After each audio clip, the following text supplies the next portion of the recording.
saya akan membuat catnya supaya sesuai dengan keinginan saya.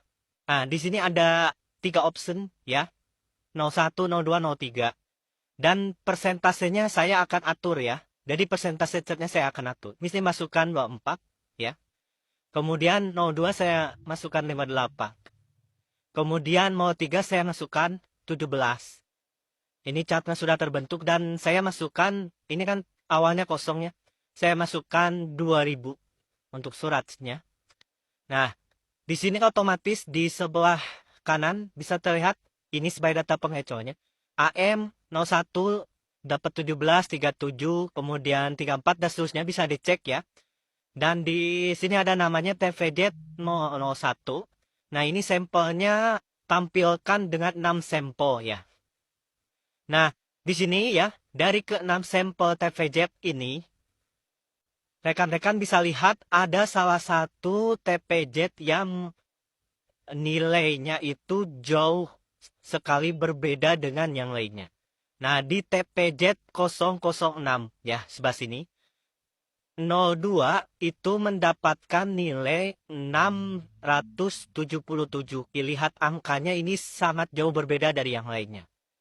Nah, mungkin ada sesuatu yang terjadi di sini. Nah, setelah kita cek pas intinya itu ternyata nilai sebenarnya bukan 677 tapi nilainya 77. Jadi ada kelebihan 600 ya di sini ya. Nah, ketahuanlah di TPZ ini ada penggelembungan nilai sebesar 600 ya. Coba akan mengubah ya menjadi 77. Nah, nilainya sudah diperbaiki menjadi 77. Nah, akan tetapi setelah diperbaiki di TPZ 006 ini sudah benar, dia akan beralih nilainya ke TPZ lain ya. Jadi yang 600 di sini kelebihan akan lari ke TPZ 005. Kita coba ubah lagi setelah ketahuan ya. Kita ubah lagi menjadi seperti yang sebelumnya, 126. Nah, dia lari lagi ke TPZ 004 ya. Otomatis ketahuan lagi kan? Kita ubah lagi menjadi 73 ya. Karena sudah ketahuan ya. Ya. Dan seterusnya sampai ketahuan diubah lagi ya.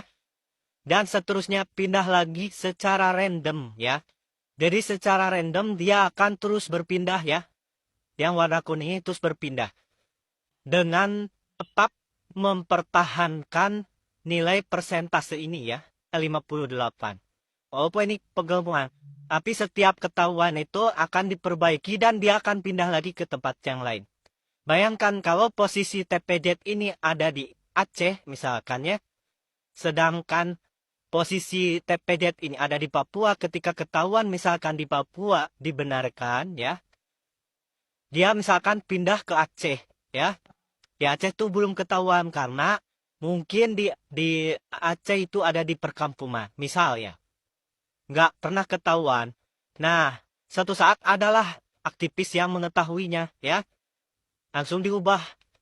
Dia pindah lagi ke satu tempat ya yang kurang kritis. Akhirnya ini akan terus ada ya dan tidak pernah ada orang yang tahu. Ini hanya 6 sampel. Bayangkan kalau ada sejumlah 800.000 sampel TPZ. Betapa capeknya kita harus mengubah setiap kesalahan tersebut ya. Tapi nggak apa-apa. Yang penting tujuan saya tercapai. Cat persennya sesuai dengan yang saya inginkan. Toh yang capek juga mereka yang sibuk ngurus TPZ yang saya acak-acak angkanya. Walaupun angkanya terkesan mengada-ngada, yang penting persentase catnya sesuai keinginan saya.